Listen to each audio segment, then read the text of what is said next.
Uf, qué calor hace. Pero gracias a Dios que Rumba va a rifar un aire acondicionado. ¿Te lo quiere ganar? Mira la descripción de este video y gánatelo. Dale. En este rumbo de la mañana, cuando son las 8:24 de la mañana, y nos acompaña el buen amigo José Ricardo Taveras, ex director de migración, hombre con vasta experiencia en temas políticos, sociales y sobre todo migratorios, y sobre todo un hombre que, aunque ya no está en sus funciones como director de migración, pero es un dominicano que le duele su país político, y se mantiene expresando, opinando, generando incidencia, y eso es importante. Gracias, José Ricardo, por estar con nosotros. Gracias a Elvin y a todo el equipo, que para mí siempre es un gran honor compartir con ustedes. Gracias. Siempre los acompaño, felicitando que aquí han puesto una sucursal del Congreso. ¿O es la principal? No, 3 diputados. 3 diputados. Vea que cambió el Congreso de sede, o cómo es la cosa. Eso es lo que habría que determinar. Digo yo que va a haber que... Tal vez aquí se legisla mejor que allá. Cuando allá por lo menos se lee. Por lo menos se lee. Aquí tenemos más diputados que otros bloques que están en la Cámara. El bloque de la rumba. El bloque de rumba. Bueno, pues me va a contar. Bueno, yo voy a visitarlo. A Pacheco que preste atención. Ay, claro. Qué peligro. Qué peligro. José Ricardo, este tema de nunca acabar, tema haitiano. Entonces, yo quiero empezar, José Ricardo, por tratar de entender algo. Vemos todos los días un informe, todos los años, de la Comisión Interamericana de Derechos Humanos con la misma cantaleta. Nosotros somos xenófobos, que maltratamos a los haitianos, racistas, que el diablo, que vaina, todo lo que ellos siempre dicen en el Departamento de Estado, ¿verdad? Pero contraponiendo eso, y en el mismo momento que se está publicando ese informe, eso se vemos en las portadas de los diarios, como el Listín Diario, que trae un reporte, por ejemplo, de una cronología de cómo ha ido creciendo la presencia de parturientas haitianas en el país y de niños indocumentados en las escuelas públicas.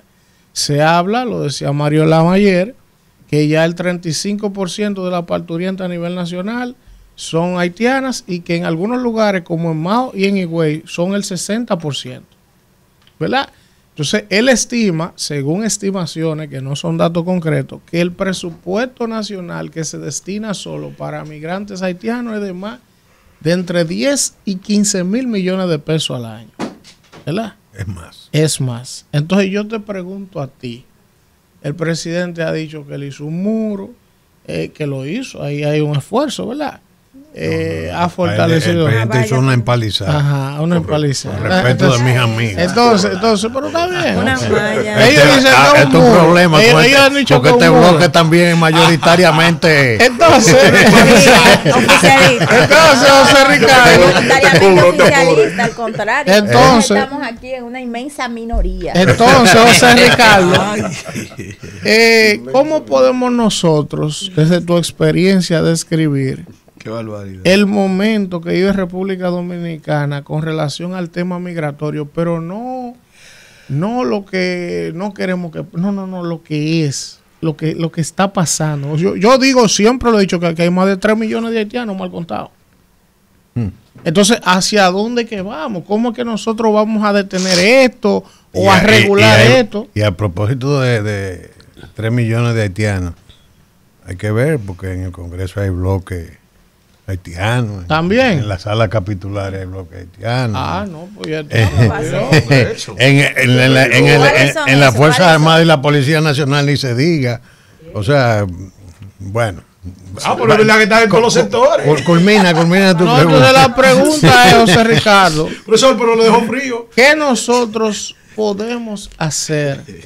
¿Qué podemos hacer? Porque si ya a través del lobby, de diplomacia, no hay manera de que la comunidad internacional cambie su narrativa, nosotros tenemos como una ambivalencia, porque entonces dentro del mismo oficialismo hay gente que está empujando esas causas en contra del propio país, aunque no necesariamente el presidente de manera directa. Entonces, ¿qué nos queda a nosotros? ¿Cuál es el planteamiento de nación de nosotros para enfrentar esto? Bueno, mira, desgraciadamente, el liderazgo nacional, y cuando digo el liderazgo nacional, no me refiero al liderazgo político exclusivamente. Me refiero al liderazgo en términos generales. Me refiero, obviamente, intereses corporativos, sindicales, religiosos, pero principalmente el político, no comprenden la situación que nos toca vivir de reivindicación permanente de la soberanía dominicana y sobre todo, más que de la soberanía, de la identidad del pueblo dominicano. Nadie como que se detiene en eso. Lo segundo es que hay una incomprensión de cuál es el fenómeno que nos agobia a nosotros con la problemática haitiana.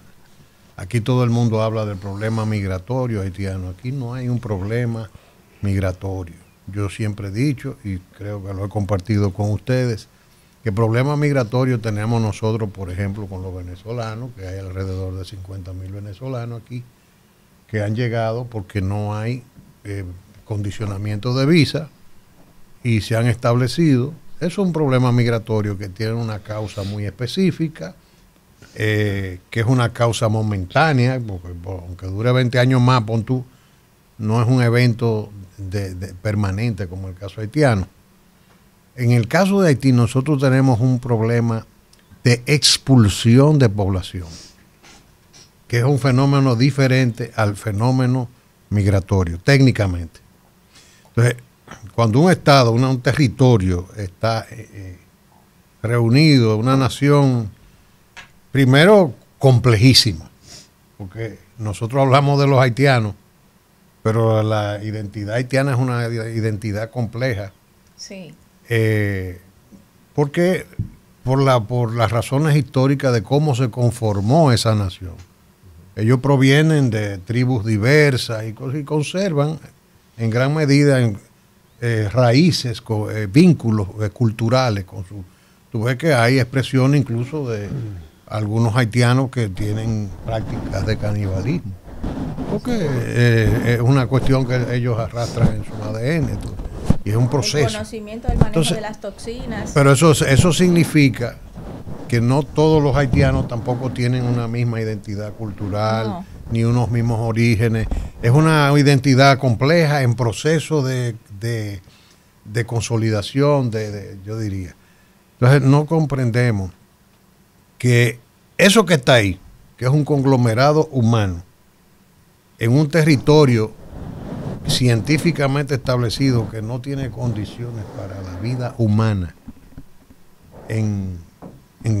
vamos a decir, en términos razonables. Por la devastación ambientales. Claro, cuando tú ves que un territorio que se reconoce que apenas tiene un 1.75% de cobertura boscosa, que ya toda su capa vegetal hay un problema, el agotamiento de los recursos naturales. Yo creo que sale más barato construir un espacio en otro país para la población haitiana que está ahí, que intentar recuperar ambientalmente Haití. Eso es un tema bastante complejo, porque ya, por ejemplo, todo el tema de la capa vegetal haitiana, eso no es de ahora. Eso es carísimo. Cuando Carlos Andrés Pérez era presidente de Venezuela, en una ocasión se refirió al problema que estaba generando Haití para el Caribe, porque toda esa capa vegetal ha ido a parar al mar. Sí. Y eso está generando un desafío que aquí no se aborda. Es un tema que deben los científicos estudiar y ver. Yo no sé si los judíos podrían recuperar eso, pero es complejo. Entonces, ahí no hay esperanza absolutamente de nada. Cuando tú tienes un jornalero de la construcción que te gana $5 en Haití, y al cruzar, si tiene una especialización de varillero, pisero, lo que sea, pon tú el más sencillo, te va a cobrar $45 por jornada. Si yo estuviera de aquel lado, yo cruzo. Yo siempre digo eso. Claro. si yo tengo hijos, si tengo familia, si yo no tengo esperanza de superación, no, ni siquiera de superación, de sobrevivencia en el espacio vital que me ha tocado nacer, ¿qué yo voy a hacer? Irme. Entonces, No se además olvida, de ¿no? eso, las élites haitianas tienen como un leitmotiv que lejos de combatir el tráfico de personas, tú lo lees en los editoriales de la prensa más importante de Haití, el Novelist, te editorializa en ese sentido de que no, que todo lo contrario, que hay que estimular, que mientras más haitianos salgan, mejor. Porque el rubro más importante del PIB haitiano es la remesa. Claro. Es la remesa, o sea, la migración es, yo le llamo la esclavitud del siglo XXI, por muchísimas razones. Porque el país que la emite, la instrumentaliza porque recibe fondos, nosotros somos parte de eso. Fondos frescos. Exactamente. Y permanentes. Y sin condiciones. José Eso Ricardo. es una exportación. Inició con Balaguer la migración de nosotros. No. Bueno, cuando Trujillo no todo el mundo podía migrar. Eso estaba.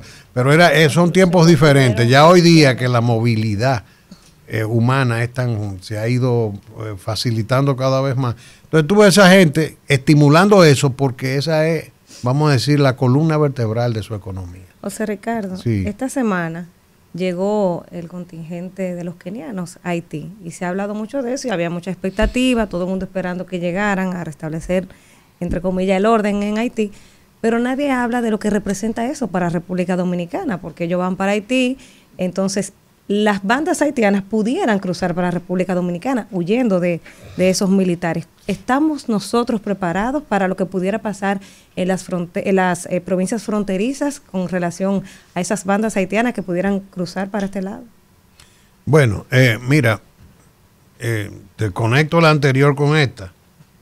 Entonces yo, para poder articular, vamos a hacer un engranaje entre una cosa y otra. Sí. Yo hablaba de la incomprensión de las élites dominicanas sobre el problema. Ese problema no va a cesar. No va a cesar porque no se han atacado nunca las causas del mismo. Y ahí viene la respuesta a tu pregunta. La comunidad internacional, desde la caída de Duvalier hasta la fecha, tiene una agenda en Haití que es el establecimiento de la democracia. Por establecimiento de la democracia, la comunidad internacional asume que es ir, organizar una elección y dejar un presidente y ya, colorín colorado y con una varita mágica, los problemas de Haití se resolvieron. Yo he cuestionado, con todo respeto, la actitud del presidente y del canciller, porque la República Dominicana tiene en este contexto más de un año. El mismo presidente dijo, tengo un año diciendo que vinieran, por fin llegaron. Y eso se puede ver en cierta medida como un logro de la diplomacia dominicana que ha insistido con el tema. Yo guardo respetuosa diferencia de ese criterio, porque tú no puedes aplaudir a esa comunidad internacional que va a repetir lo que yo le llamo el parche electoral, porque esa es la agenda. La agenda crítica es, vamos a llegar, vamos a traer los kenianos, nosotros no nos vamos a meter en eso. La resolución del Consejo de Seguridad que autoriza esas tropas, se supone que policiales, veo que son militares, no sé, pero sea lo que sea, dice, bueno, nosotros no vamos, ya nosotros fuimos, no vamos. Que vayan los kenianos, le vamos a procurar el dinero, pero nosotros, no somos responsables de lo que pase ahí. ¿Qué es lo que tú estás viendo ahí que puede venir? Un baño de sangre fácilmente. Ahora, el tema es más complejo de lo que pudiera parecer. Imagínate tú que ellos vienen y en combinación con la policía haitiana controlan las bandas, las desarman. Van a salir, obviamente, tal como tú observas, el territorio que por naturaleza les resulta más cómodo para ellos eludir la presión que van a tener, es el territorio dominicano. y van a operar desde aquí. Van a operar desde aquí.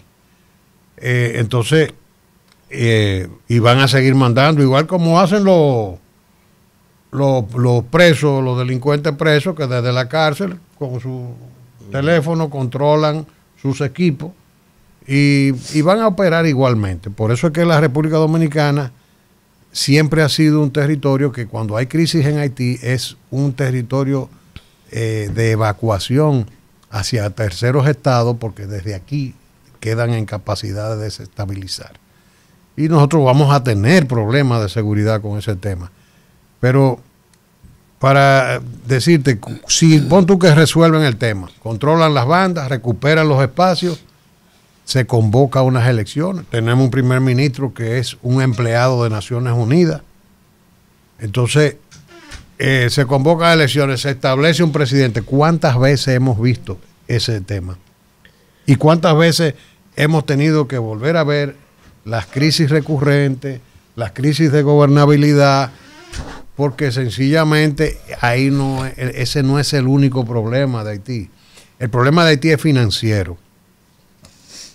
Es de construcción de institucionalidad, de seguridad, de infraestructura, de transformación educativa y cultural. Entonces, cuando tú miras eso, y tú miras, son años, pero no da pero ahí voy, y nunca arranca. Ahí voy.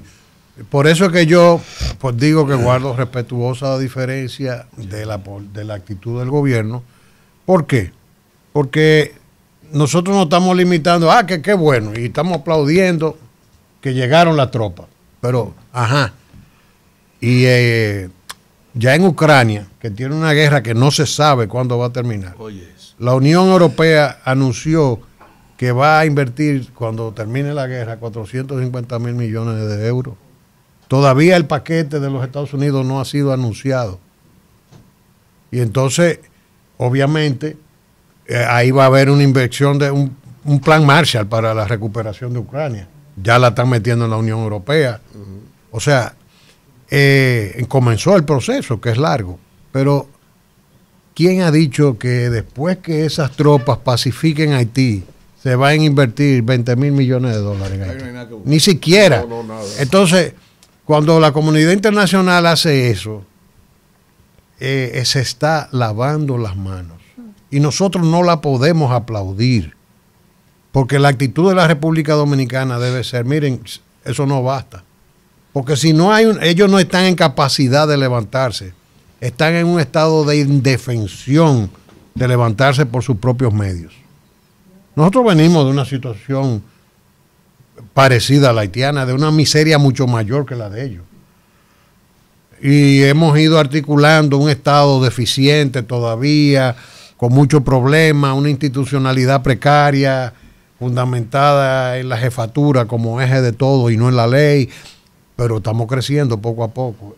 La sociedad dominicana se ha ido transformando de error en error y de acierto en acierto, pero ellos no, ellos están en una situación de estancamiento y necesitan que se impulse una administración internacional, un plan Marshall de mediano y largo plazo que redima a Haití de esas miserias, principalmente de la miseria de la ignorancia. Sí. Escuelas, carreteras, institucionalidad, lucha contra la corrupción, pero no. Esa cultura depredadora que... Ahora, es que... droga. Que la pero no es el almacén de drogas más importante que hay en la región. Entonces, cuando tú te pones a mirar, ¿qué es lo que los haitianos, lo que, lamentablemente hay que decirlo, hay que articular un mecanismo similar al de un fideicomiso que acompañe a los haitianos y que poco a poco le vaya entregando el control de su destino. Sí. Pero sin recursos nosotros vamos a estar reconduciendo esas crisis. Eso se lo dije yo cuando yo era diputado, se lo dije al secretario general de Naciones Unidas, Insulza, en ese momento. De la OEA. De la OEA, perdón, sí. Que estuvo aquí. Y nos reunimos los voceros en la Cámara de Diputados, que era Pacheco el presidente, que debe recordarlo, que yo le dije, ¿hasta cuándo ustedes van a estar dorando la píldora y Mariano no Ortiz. haciendo un plan Marshall para Haití y creando, si no quieren crear un fideicomiso, porque el Estatuto de Naciones Unidas prohíbe que los estados miembros puedan ser objeto de un estatuto de fideicomiso. Bueno, pero eso es cuestión de trancar a dos abogados y te crean una figura que sea prima hermana y entonces te ponen una administración internacional que acompañe, pero no conviene. ¿Tú sabes por qué? Pero no lo prohíbe. ¿Por qué La no Carta conviene? de las Naciones Unidas establece 6 órganos principales de la ONU, junto con el Consejo de Seguridad, la Asamblea General, y es el Consejo de Administración Fiduciaria. Ese Consejo de Administración Fiduciaria precisamente está establecido para cuyos territorios no tienen capacidad propia de gobernabilidad. Eso es lo que está Claro que sí. ha propuesto José Entonces, Ricardo. José Ricardo dice, hay que ir desde fuerzas externas a ir a instituir eso allí, a trabajar las eso allí. potencias Ellos no tienen redujeron, capacidad. limitaron la actuación mediante lo que fue Pues ellos no quieren, la huella del colonialismo. Pero ellos no quieren que todavía en el nadie siglo XX lo ellos- imponían. pero ellos no quieren a nadie ahí. Sí, No. pero ¿Por qué que no mira, conviene, O Ricardo? sea que la figura que tú propones tiene asidero. Pero ellos no tiene, quieren, tiene asidero. óyeme, la figura existe. Claro. No estoy diciendo que no exista, pero sí hay una disposición expresa de que los Estados miembros, y Haití lo es fundador, Claro. no pueden ser objeto de ese tipo de fideicomiso. Ahora, yo lo que me pregunto es, eso es un Estado. Ahora, ¿cuál es el Estado que existe en Haití? No. Ya si tú tienes que, ahí tienen que modificar los estatutos y decir, No, es un bueno, mira, es un conglomerado. o crear una figura, una prima hermana, como digo yo, que se parezca, aunque no, para guardar la formalidad. Porque cuando un Estado ha sido incapaz de sostener su institucionalidad en un periodo tan largo, que entonces ya no existe. Es que no he estado. Yo le he señalado mucho. Ya es una colonia del caos. ¿Por qué no conviene? Mira, bueno, no conviene porque hay una cosa que se llama Haití S.A. ¿Cómo así? Pues Pues deja dinero. Sociedad anónima. Porque una minita. es una El caos minita. de negocio. Bueno, ¿Qué tienen los organismos internacionales? Es un mira, statu quo que en alguien- una ocasión una ciudadana norteamericana me escribió y me dice que los americanos han sido muy solidarios con Haití y que habían invertido, no me recuerdo si eran 7,000 millones de dólares, que yo cuánto. Y es verdad, en torno a Haití S.A. se mueven miles de millones de dólares en una solidaridad mal conducida. En la sociedad, ¿no? Ahora, ¿por qué le dicen también la República de las ONGs? Que hay tiene- una pila de ONGs. Tiene más ONG ¿Qué per pasa? cápita que la India. No, Haití, pero las que sí. están de aquel lado y las que están de este lado. Porque esos grupos que tú ves aquí no es que son sensibles y humanitarios, no, es que se benefician de eso. Claro. Entonces, cuando tú vienes a Haití S.A., resulta que esa comunidad europea, Canadá, Estados Unidos, como no hay institucionalidad estatal, le allegan recursos a las ONGs. Entonces, tú ves que si tú te vas a Puerto Príncipe, pues los ejecutivos de ONG son los que viven en las mejores casas. O sea, hay todo un modus vivendi en torno a ese tema que maneja miles de millones de dólares. Y las Naciones Unidas, que no es un coro de ángeles, la comunidad internacional es más corrupta Ay. que cualquier Estado. Esa es la primera. Oye, porque ellos están impolutos allí, nadie lo cuestiona. No, por ahí se hace de todo. Oye, PNUD. Entonces tú te pones a mirar que ellos vienen y hacen llegar recursos para administrarlo quién. Y tú ves que los agentes de esas agencias, yo lo sé, porque yo me dediqué cuando era director de migración a bloquear fondos para ONG. Pues, y busqué. Y tuvo suerte que no lo bloquean a usted. No, pero vean acá, pero no me bloqueaban. No lo matan. pero yo tuve que renunciar. Pero mira, déjame decirte, en una ocasión había una ayuda de 10 millones de euros. Y entonces yo me hablé con don Carlos Morales Troncoso, que en paz descanse, mi queridísimo amigo, quien peleaba conmigo en pareja, porque yo decía, don Carlos, yo no entiendo cómo el Estado Dominicano, porque las ayudas llegan, ¿tú sabes cómo es que llegan? No es que viene, esos 10 millones se lo dan a la ONG X o Y. No, esos 10 millones de dólares se le donan al Estado Dominicano. Oye, ¿cómo es la cosa? Porque el apoyo es al Estado Dominicano. Pero vienen amarrados el Ministerio de Economía. ¿A quién se lo tienen que dar? Exactamente. El Ministerio de Economía, Planificación y Desarrollo aprueba la donación, la recibe, con la condición de que eso va para tal ONG. Entonces le da el código SNIP, eso va a Hacienda, en Hacienda, la dirección de presupuesto lo mete en el proyecto de presupuesto dedicado, porque ustedes ven que en el presupuesto todos los años hay miles de millones a favor de los ONG. ¿Por qué que las agendas y los cuartos para promover vainas llegan directo? Entonces, o sea, yo le voy a donar ahora, es para que entreguen allí. El que dona, da la exactamente. Entonces así no me done nada. El que paga manda, profesor, es una máxima. Pero que así no me sirve. Porque ¿de qué me sirve una donación de un país amigo si es para imponer sus agendas? Pero lo hacemos también. Y nada en pro del pueblo dominicano. Pero oye esto. Pero déjeme terminar la idea. Ya eso pasa a la dirección de presupuesto. Porque desde que Economía le da el código SNIP, ya puede entrar en el presupuesto. Entra en el presupuesto.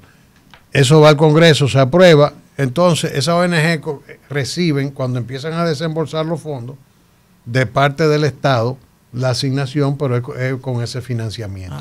Entonces, esas ONG son las que se paran en la comunidad mediática y haciendo actividades defender a los gays, para enfrentar a los gobiernos. Ya entonces, entendí, por eso es que ellos no para enfrentar a los gobiernos. Entonces, ellos no se sienten dependientes del gobierno, porque ellos dicen, esos cuartos ustedes son que lo entregan, pero eso no lo mandan a nosotros, nuestros padrinos de allá. Entonces, yo no tengo que coger línea a ustedes, ni tengo que... No, exacto. Es por eso, el desafío permanente. Pero entonces, ¿quién es el culpable? Pero ¿quién es el culpable de eso? El Estado, el gobierno dominicano. Porque te voy a decir, en esa ocasión yo recuerdo, yo le dije, don Carlos, yo no entiendo cómo en este país los gobiernos, porque no es uno solo, ni es este nada más, son todos, aceptan donaciones de recursos que ellos no van a, para que con esos recursos se enfrente las políticas del Estado dominicano establecidas a través de la ley. ¿Qué te parece? Entonces, vienen esos fondos para convertir la sentencia 168, que es una expresión de institucionalidad. Pero papá Dios, hay que cerrar. ¿Pero y qué país del diablo es este? Por eso yo creo que eso nada más pasa aquí. Bueno, pero entonces en esa ocasión logramos bloquear los 10 millones de euros. Eso es muy reperpero. Y había aquí una Valerie, no me acuerdo el apellido, de la Unión Europea. que era del PNUD, una cosa de esa. Sí. Y entonces yo mandé un subdirector de migración, digo, a eso no va. y don Carlos me mandó dos viceministros y nos plantamos el Mirex, inmigración, y entonces eso se bloqueó. Eso sí, aumenta la seguridad de ustedes. Se bloqueó le ha dañado un negocio de 10 millones de euros. Pero espérate. Déjame terminarte el cuento. Se bloquearon la ayuda de los 10 millones de euros. Y la ayuda entre comillas. ¿Sí? Entonces, pero eso fue en las reuniones en el Ministerio de Economía. Y cuando van saliendo, la francesita o canadiense, no recuerdo, dice... No hay problema, yo resuelvo eso con el ministro. Con Montalvo. Entonces, sinuoso y callado, así se lo digo. Tú eres un delincuente. Diablo. Contra los intereses del país. Tú estás calladito ahí, pero tú tienes mucho que rendir en este país. Es mamón. Y nunca ha vuelto a dar la cara. Entonces. Sociedad civil. No, pero ¿qué sociedad civil? Ni siquiera. Intereses corporativos. Ese ministerio está alquilado ahí a los intereses corporativos. Exacto. Puso a Isidoro ahí. Entonces sí, porque ¿qué tienen en el gobierno esos intereses corporativos? Vienen y el Ministerio de la Presidencia lo asaltaron. Y están ahí como un director de proyecto. Eso es este país, señores. Y eso no cambia, eso es sistémico. Yo tengo la libertad de decirlo porque yo no estoy atado a nada. Ricardo, de lo que tú has señalado, yo dije, y de hecho debatía. ¿Y ya usted no preguntó? En un congreso en Madrid sobre la situación de Haití, en la Universidad Complutense, yo debatía que el Estado Dominicano debía de denunciar el Estatuto Internacional de Haití, en el sentido de que no cumple con la trilogía de tener un Estado debidamente constituido, con la población, territorio e institucionalidad política. ¿Qué te parece, qué tú entiendes si debemos de denunciar eso en función a la responsabilidad que acarrea tener terra nullius ahí, acéfala? Por un lado. Por el otro, esta bendita insistencia, que no podemos denominarla de otra manera, de parte del Poder Ejecutivo, de insistir con la vaina en la trata de personas. Aquí hay una ley del 2003, el Tratado de Palermo está ahí, aquí tenemos normas vinculantes y vienen con la narrativa de colocar un articulito de que proveer de documentación de identidad nacional a niños, niñas, adolescentes y trabajadores temporeros. Pero ven acá, estamos pintados aquí, y la ley de migración y los tratados vinculantes de derechos humanos. ¿Qué necesidad hay de insistir como agenda de Estado-Nación en una ley de trata de personas, salvo que hay otros intereses? Mira, para nosotros es delicado, como vecinos, algunos temas, por ejemplo, pero nosotros estamos forzados a carabina. Por ejemplo, nosotros no debiésemos estar opinando sobre el tema de desarticular el Estado haitiano como tal, pero tú tienes razón. Nosotros estamos forzados a carabina porque ya en la inexistencia de ese Estado nos afecta. Entonces nos está afectando muy gravemente. Entonces esa afectación obviamente nos obliga a echar las formas a un lado. O sea, por eso yo decía ahorita que yo no estaba de acuerdo con ver el presidente de mi país y el canciller, que es un sirviente de esos intereses, que está aspirando a ser a suceder a la Bachelet, sí, desde una posición que desde con la Cancillería Dominicana tienen que llegar guerreros, gente dispuesta que no esté pensando en ese tipo. Pero no, te lo traen. Oye, te lo traen de Washington y lo traen aquí para que él lleve la agenda de Washington. Entonces este señor, y vienen a aplaudir ese tipo de cosas. Por eso yo he estado invitando al presidente que reflexione, reconducir esa actitud. Porque la República Dominicana tiene que entera, cuando digo la República Dominicana es gobierno, oposición, Congreso, todo. Vamos a enfrentarnos para pedir un plan Marshall. Esa es la razón de ser de la diplomacia dominicana, se llama Haití. La más importante de todo. Entonces vamos a pedir un plan Marshall y un plan de mediano y largo plazo de intervención financiera y administrativa de Haití.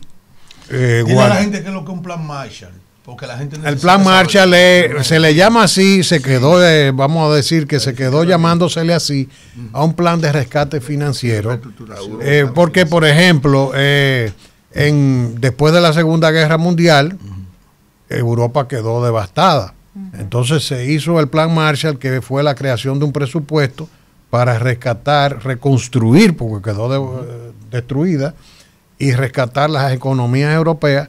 Entonces fue una inversión masiva, todo Occidente creó el plan Marshall, y ustedes han visto lo que ya hoy día es la Unión Europea. Entonces desde los escombros de la guerra pues se levantó Europa nuevamente. Entonces ahora eso costó una fortuna. Sí. Y ahora estamos viendo lo que va a costar lo de Ucrania, y ya están hablando de los fondos y de cuánto van a hacer, pero de Haití nadie dice ni 10 ni 15 pesos. Nosotros, porque mira, a nosotros nos tildan los que estamos de este lado, de neonacionalistas. Tú ves los neoliberales, bueno, neoliberal no, porque eso es vinculado a la economía, los seres avanzados y celestiales que no están de acuerdo con las posiciones como que nosotros tenemos con el tema de la defensa de la identidad nacional. Entonces eso nos llaman a nosotros irresponsables, esquizofrénico, racistas, esquizofrénico, nazistas y de todo. Racista. Entonces, bueno, si esto es nazismo, pues yo soy nazista. Eso digo yo. Entonces, si esto es nazismo. Claro. Entonces, pero una estupidez, tú oye. Entonces, esa gente, esos seres celestiales,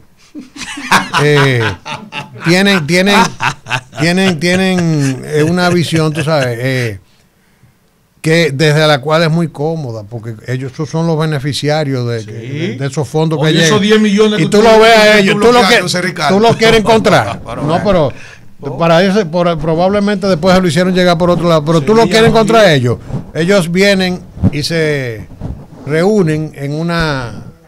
hacen un estudio, todos los años tienen un estudio y se ganan cientos de miles de dólares. Sí, claro. Y después salen en un cóctel presentando un estudio de por qué la menstruación de la mujer haitiana está fundada en es más abundante por el abuso que está sometida la mujer haitiana y la discriminación. Y han vivido de eso la vida entera. Sí, viven de eso. La patilla. Qué barbaridad. Contrale, yo ni quería que llegara mi turno, pero nada. Es duro. Él tiene derecho a pasar. Es duro. Un canciller nacionalista, un director de migraciones nacionalista, un ministro de economía nacionalista de este gobierno, es duro. En su gestión. Pero por suerte que hay también diputados nacionalistas. Pero que de verdad. Nacionalistas. En su gestión, Ajá. en su gestión, ¿qué usted pudo lograr para poder un poco mitigar el impacto de la migración masiva de Haití? Me está repitiendo la pregunta de la otra vez. Sí. Ay.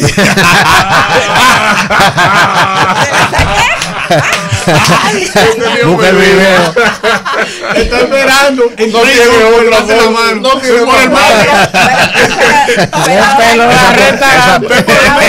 Esa portalita está repetida. Ahora no le vine con los datos. Y en segundo lugar, ¿puede el Sistema Nacional de Salud negarle el servicio a una parturienta haitiana? Quizá no negárselo, pero que lo paguen con cuarto que no sea lo contrario. ¿Puede negarle el derecho a la educación a un niño haitiano? Y a los dominicanos, ¿se lo pueden negar? Educación. Pero usted le pregunta. No, yo le pregunto a usted. Si a los dominicanos se le puede negar para darle a ellos. No, yo me voy a atender Rubito. Llame Iluminada para que venga a escuchar la respuesta. Por favor. Cuidado, que es una jefa. No, atención, Iluminada, yo, mi hermana. Ya los diputados no son como era cuando yo estaba, que no... No, pero queda un rebelde aquí.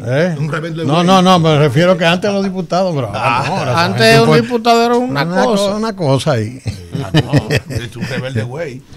Bueno, vamos a ver. Mira, lo primero es que la Dirección de Migración, si ustedes quieren, un día yo vengo a hablar del legado que pudo haber representado nuestra gestión en la Dirección de Migración. Porque pero oye el ejemplo. En este contexto. Venancio Alcántara. Venga. José Ricardo Tavera. Ayúdenme. Y es fácil. Oye, ayúdeme, señor. Venancio bébase la papilla, bébase la papilla. Es una buena persona. Venancio es una buena persona. Y es un ex colega también, diputado, Venancio. Es buen hombre, Venancio. Es un caballero. No joda, Venancio, hombre. Nebulízalo. Vamos, José Ricardo. Déjeme responderle porque la diputada me tira al cuello, tú ves. Bueno, mira, yo decía que si podemos hablar pero el problema es el establecimiento de roles. Hay que saber para qué está migración. Migración no es la jefa de la seguridad de la frontera. La Constitución de la República establece esa responsabilidad a cargo de las Fuerzas Armadas de la República Dominicana. Inmigración no tiene responsabilidad con la llave abierta que hay en la frontera. Eso es un tema de alta responsabilidad. Escúchame, Venancio. De alta responsabilidad política, que tiene que ver yo diría con los estamentos más altos del país, la presidencia, el Ministerio de las Fuerzas Armadas y las jefaturas de Estado Mayor de las Fuerzas Armadas. La Dirección de Migración, si bien puede ser, porque tiene facultad legal para hacer interdicción migratoria en todo el territorio nacional, si bien podría ser un elemento de control cruzado de seguridad fronteriza, creo que debe jugar ese rol. No lo ha podido jugar porque la Dirección de Migración es una cenicienta. No se le han hecho, nunca ha tenido los recursos. Cuando yo manejaba migración, el 70% de los ingresos se iban en nómina y carga fija. Entonces, con ese presupuesto tú no puedes pretender. ¿Tú sabes cuántas guaguas tenía migración cuando yo era director? 2 guaguas, que había que mandarla con un mecánico cada viaje para remendarla en el camino. Ni sensible. O sea, a mí nunca me dieron nada para comprar guagua. Nosotros hicimos una transformación tecnológica en la administración y creamos controles administrativos. Por ejemplo, bajamos, por ponerte un simple ejemplo, los pequeñitos, se gastaban 1 millón y pico de combustible. Y con unos controles electrónicos que pusimos, eso bajó a 300,000 y pico de consumo. O sea, sin dejar de operar, incrementando operaciones en ese momento. Entonces, yo te puedo decir que así mismo hicimos, por ejemplo, en los aeropuertos, un sistema que controló el tema de la facturación del impuesto, de la tasa de estadía. Y cuando ese sistema entró a operar, en un mes y 15 días ahorró 96 millones de pesos. ¡Wow! O sea, que por ahí se estaba yendo, sabrá Dios lo que fue. ¿Pero cómo así la tasa de estadía? Bueno, cuando los extranjeros vienen y se pasan de tiempo. Por ejemplo, cuando tú ingresas, el oficial migratorio debe decirte usted cuántos días usted va a durar. 15 días, 20 días. Él te puede dar un mes, te puede dar 2 a discreción. Ahora, si tú te pasas de ahí, cuando tú vuelves al aeropuerto, el sistema ve la fecha en que tú llegaste, la fecha en que tú saliste, y por un periodo mínimo de 30 días, que no se le niegan a nadie, si tú te pasas de ahí, entonces tienes que pagar una tasa, y mientras más dura, más paga. Sí. Y eso era objeto de un negocio de corrupción en la institución. Eso pasó a ser facturado electrónicamente. Con ese dinero que yo dejé ahí en el momento que renuncié, fue que se compraron las guaguas que están ahí. Y se hicieron muchísimas cosas más. Aparte de que la transformación tecnológica la dejé pagada. Tú esos controles que ustedes electrónicos de la puerta, eso lo dejé yo pagado, con sus recursos pagos. Ese proyecto estaba montado. Entonces, no lo inauguré yo, pero yo lo dejé pago y todo. Entonces, todas esas cosas son las cosas que yo podría exhibir. Ahora, no me hablen de control de frontera porque yo no era responsable de eso. A pesar de eso, nosotros deportábamos en esas condiciones alrededor de 80,000 ciudadanos extranjeros todos los años. Ahora, pero yo, igual que ahora, digo, por ejemplo, yo no critico a Migración en este momento. Migración está haciendo un esfuerzo. Migración está deportando. Se siente que hay una actividad por parte de Migración. Sí. ¿Y de qué sentido tiene? Si yo fuera el presidente de la República, llamo a Venancio. Lo sueltan por 5,000, 15,000. Bueno, hay un tema de corrupción que ya eso es otra cosa, que yo no asumo que el director de Migración esté en eso, porque nosotros tenemos un problema de corrupción que ha hecho metástasis, que muchas veces los servidores públicos del primer nivel hacen cosas y se le pegan a las instituciones y a los directivos, que a veces, porque yo no me imagino a Venancio impulsando una política de ese tipo. No me lo imagino, un tipo decente, una persona decente, ¿tú entiendes? Entonces, pero ocurren ese tipo de cosas. Cuando yo estaba, pasaban. Nosotros creamos una unidad de inteligencia integrada por haitianos, con cámaras ocultas, cositas que se le ponían, que eran una cámara y los inspectores no sabían, y los mandábamos, por ejemplo, 2 personas en Migración conocíamos a esa gente. Ellos nunca fueron a Migración. Había una persona de mi confianza que se reunía con ellos y se le daban instrucciones, ve, ponte por tal sitio donde lo fueran a coger. Claro.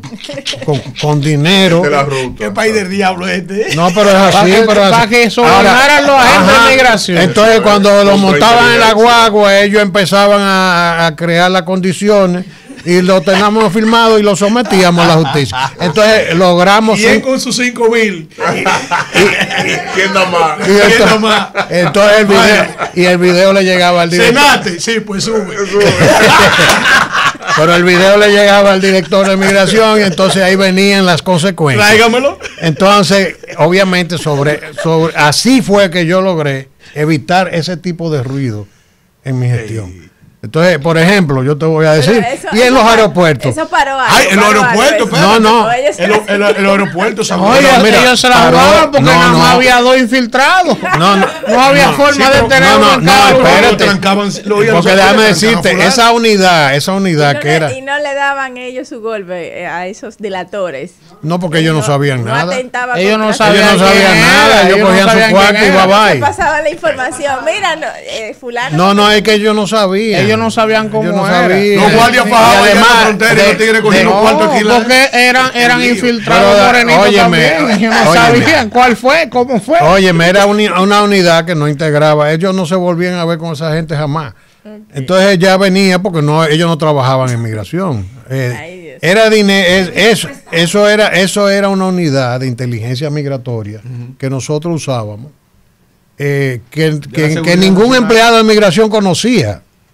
Y a base de eso fue que pudimos controlar el fenómeno migratorio. Ahora por eso yo no acuso a migración de que esté impulsando ese tipo de política, porque yo conozco lo que está pasando en el país. ¿Tú me entiendes? Ricardo, ahora di que 15. Hay tarifa. Yo no lo dudo, pero mira, ojalá que Venancio vea esto y repita lo que nosotros hicimos. En estos días me dijo una amiga mía que tiene uno en su casa que le trabaja. ¿Uno quién? Eso es despectivo. Un extranjero. Que dice ella que ya está cansada, que ya ella tiene que pagar todos los fines de semana, se lo llevan, entonces se va a ella 15,000 para que se lo pero te voy a explicar en el vacacional, que ya paga como 5 ya la conoce, se lo lleven ya, yo venga, no doña, pero ellos vuelven a los 5 días, les sale más barato así. Oye, déjame explicarte. También eso pasa porque nosotros tenemos culturalmente una vocación por la informalidad, por las cosas fáciles, los dominicanos. Es un tema, porque por ejemplo, tú quieres resolver ese problema, manda a tu trabajador para Haití, provéelo de la documentación necesaria para que vaya con su pasaporte, solicite una visa de trabajo con un contrato que tú le haces. Y el individuo entra y dentro de los 30 días le tiene que dar un carnet de trabajador temporero. Y ese carnet le sirve para trabajar contigo exclusivamente. Exacto. Una vez tú... Eso es lo ideal. No es que eso es lo que está en la ley. No, pero eso le genera fidelidad. El puerto de Barahona, hay el chequeo de Barahona, el chequeo de Gasua, el chequeo de Jimaní. ¿Cómo viven? Ahora el problema es que yo, por ejemplo, quisiera saber, porque... y esto es un mensaje para mi amigo Venancio. Atención, Venancio. Mira. Tipo bueno, Venancio.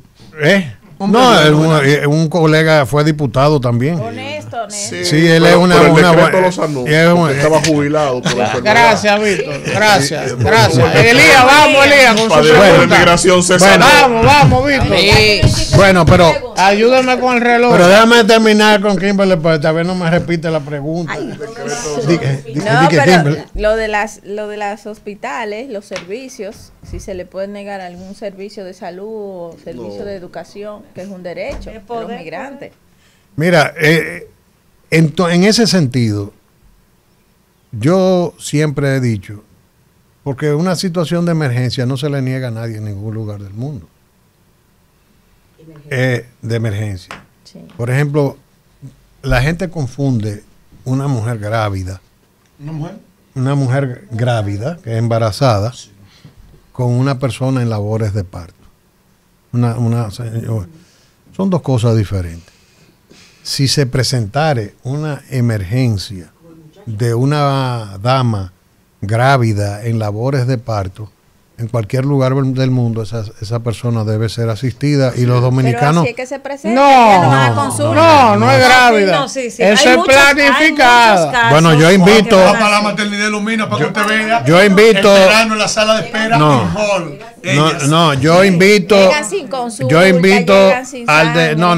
Yo invito al departamento de prensa de RCC Media que vaya ahora mismo a cualquier hospital, a una maternidad, y tú lo ves, ya van a consultas mensuales y cuando está llegando te van a las consultas de cada 15 días. Óyeme. José Ricardo tiene su tarjetita de control. Me toca cita el 15 de julio. Sin pagar ni uno. Ahora. Lo que dijo Mario Lama ayer. ¿Cuál es tu doctora? La doctora Kimberlita Vera. No, y dijo también que ya los casos de consulta, análisis, rayo X, vaina, eso no es emergencia. Es su vida ya, en su hospital de ellos. Derecho a la salud. Pero derecho de que si no ponen un peso, ¿derecho de qué? Mira, lo que está diciendo José Ricardo es una cosa clara. Dice José Ricardo, una cosa es ya una emergencia de parto y otra cosa es un seguimiento, una consulta. El 15 de julio ¿de qué tienen que aportar? Hoy con los cuartos míos. Pero vamos, yo estoy en acuerdo. Pero no aportan, entonces la discusión que se vayan y le hacemos el hospital allá. Pero déjame explicarle algo, señores. Porque una cosa es eso, como yo decía, distinguir lo que es una mujer grávida de una mujer en labores de parto. Sí. Es inhumano tú pensar que una mujer en labores de parto se presente a un centro. Que se le presente a un centro y que no se le dé atención. Claro. Eso es una cosa. Ahora, el problema no es ese. Es el modus operandi, el modus vivendi que hay en torno a ese problema. Porque el problema no es si ella llegó en labores de parto o no en labores de parto. Punto, sea grávida o en labores de parto, lo importante no es eso. Lo importante es que no tenemos control de frontera. Entonces, el problema es que esa señora debió ser grávida o en labores de parto, detenida en la frontera. Ahora yo te voy a decir, en los Estados Unidos, aquí hay un reguero de mujeres que se iban a parir a Estados Unidos. Espérate. Hicieron una moda. Lo pararon. Cuando los rubios se den cuenta, los rubios. Eso está parado. Eso está parado. Te voy a explicar. En primer lugar, todas esas señoras tienen una cuenta por pagar en los Estados Unidos de América. Correcto. Todas. Y segundo, ninguna tiene visa renovada. Entonces el muchachito tiene su americanito, el muchachito puede ir, pero ellas no van a volver jamás en su vida. Por ahí no. Entonces, ¿qué está pasando aquí, por ejemplo? De acuerdo, mira, yo le mandé una carta. No, pero no te vayas por ahí. Si pagan su labor, que ahí entra tu Elvin y entra la congresista española. Si las mujeres de aquí van allá y costean su parto, no hay ningún problema. Exacto. No hay ningún problema. $40,000 su parto. Pero documentada. Pero salen nacionales de allá. Y sí, el muchacho. Porque ellos es Ius Solis allá. Pues un asunto de dinero. No, pero entonces déjame explicarte. Una carga. No, porque ellos tienen un estatuto de nacionalidad diferente al de nosotros. Sí, claro. Entonces el muchachito es americano, pero la mamá no puede entrar a la nación de la cual es ciudadano su hijo.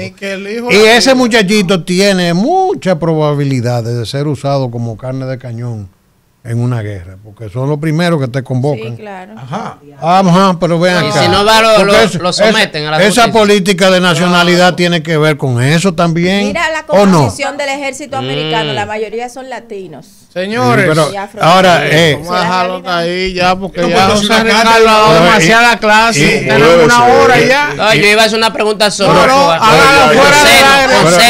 Gracias, José Ricardo. Invíteme otro día.